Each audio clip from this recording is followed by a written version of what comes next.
Hello everyone, welcome to the HR corner of the G concept. So we are continuing from where we left the other time. So after you've prepared for your interview, and today is the D-Day that you're supposed to appear before the panel, what are you supposed to do? How are you supposed to conduct yourself in the interview room? That's what I want us to take a look at in this particular episode. Stay tuned.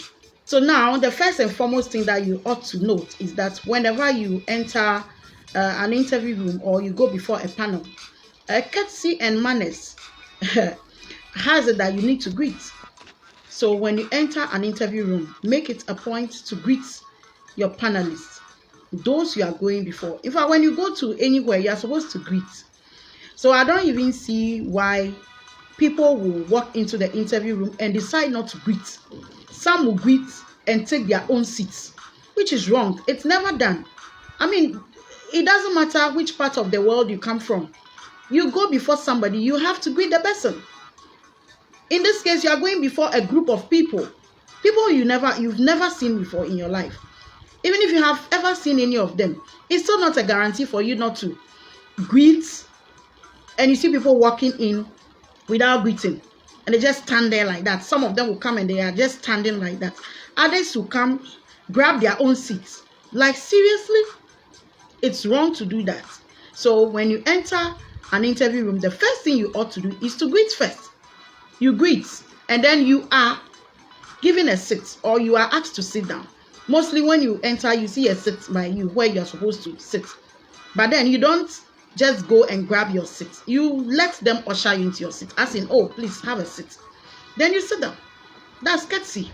But not to just get up and sit down by your own. You are not in your own office. So that's what I want to say about this part. Also, supposing you are given a place to sit and you are not behind a desk, ensure not to cross your legs. You go and sit before a panel and there is no desk in front of you and you cross your legs. It's a disrespect. It's not done. That's why I admonish you to dress well if you're a lady, so that when you are seated, you don't feel uncomfortable. Because what will make you want to cross your leg? Is it about feeling pompous or what? You don't do that. You sit down well. You make sure you are covered, well covered. You are not exposed. But you ensure not to what? To cross your legs. As soon as you enter the interview room, your demeanor, your body language, everything counts. Sometimes you are asked questions and you don't know the answer, and you use your head to nod like this. It's not done. Or you just be smiling without saying anything. It's not done. You need to say no when you're supposed to. Assertiveness. You need to develop that assertive skill. Somebody asks you a question, I don't know. I'm sorry, I don't know. It's as simple as that. Not to go like you want to say something to kind of polish it, or no. So the counting starts from as soon as you appear. Your look, how you look, how you comport yourself, how you sit down, the way you communicate, your body language, your gestures, everything, to the documents, as in what they are looking for. So all these things also count. And I think when you put this into practice, you have a good yield. Now, when you are asked questions, the first and foremost thing you need to know is that sometimes the way we express ourselves are quite different. The way you express yourself may be different from the way I express myself in terms of the English language. And so if I ask you a question and you don't understand the question, maybe because of the way I put it, you have the right to ask by using words such as, please pardon me, or I didn't get that clear. Can you please throw more light on it? Or can you explain for me to understand or to get it better? Can you kindly repeat yourself? You can use words that may not seem harsh, but just to let the panelists know that you do not understand what they ask. Could you repeat yourself, please? Can you take that again, please? Just for the panelists to know that you didn't get it well, so you want a repeat of the question in order for you to process and answer correctly.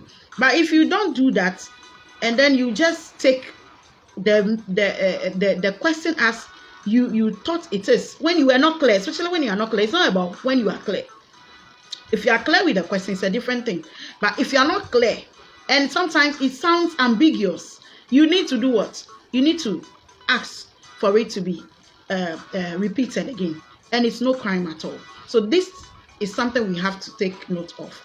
Now, let's move to the next one, which is body language. When it comes to body language, you are seated before a panel and you are being asked questions.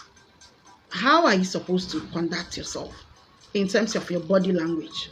If you are asked a question and you don't know the answer, say no if you don't know. You don't have to pretend you know and then try to maybe say things that will even put you into trouble or could put you into trouble. So if you don't know, you don't know. I'm sorry, please, I don't know that answer. Or I'm sorry, please, I don't have that answer. So find a way of expressing yourself in that manner, which will let the panelists know that, oh, for this particular question, I can't answer it. You know, it's good to just be honest with yourself at all levels of life. So that's about that. And if you know the answer also, when it comes to your gestures, as in your body language, throwing of hands, you should do everything in modesty. So let's say you want to throw your hands, or you are trying to say something with your hand illustrated, like you want to illustrate with your hands. You don't need to go like, above a certain level, throwing your hands above as if you are fighting the panelists. No, you don't do that. And if possible, you could try as much as possible not to throw your hands, if possible. So you see how I've done my hands like this. You could do your hands like this. If you are the type who is used to throwing your hands like me, take note. You can do your hands. You can lock up your hands like this, and then you hold it onto yourself. So in that case, you are telling yourself that I'm not going to throw my hands today. You talk with your eyes opened, and then you should also ensure to maintain eye contact with your panelists. That alone is confidence. Maintain a good eye contact. I'm not saying a lustful eye contact. Supposing you are a gentleman and you see a lady on the panel, you go and establish a lustful eye contact. In fact, you've already lost it if you do that. So that's what I'm talking about. I'm talking about maintaining a good eye contact in the sense that whatever question may be posed to you, you could get the question well. It's not as if you don't have a concentration on what they are asking you, so you get yourself confused because you are not even paying attention. But when you get a good eye contact, you are able to communicate. We communicate with our eyes, so do that so that you can be safe. Let's look at our expression. When it comes to expressions, there are times you are asked, how do you do? And you go like, I'm fine. How do you do is not I'm fine. How do you do? How do you do? Or how do you do too?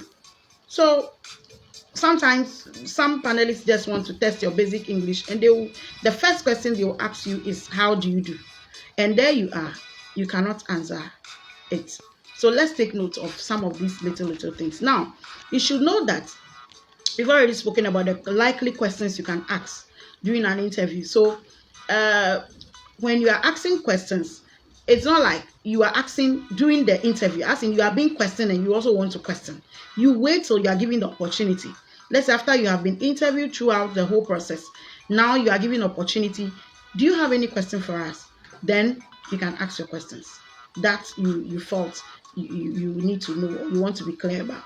But you don't just ask questions when you are being asked questions that you just chip in. So this one too, how is it done? When you do that, it means that you don't know what you're about. You wait till it's your turn.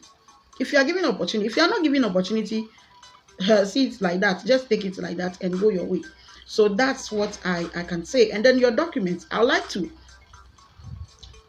do another video on documents and certificates, as in things you have to take note of when going for that interview, the documents and then the certification, like how you're supposed to prepare them.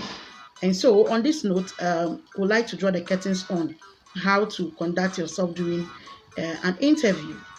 And then so we come your way again. Stay blessed and bye-bye.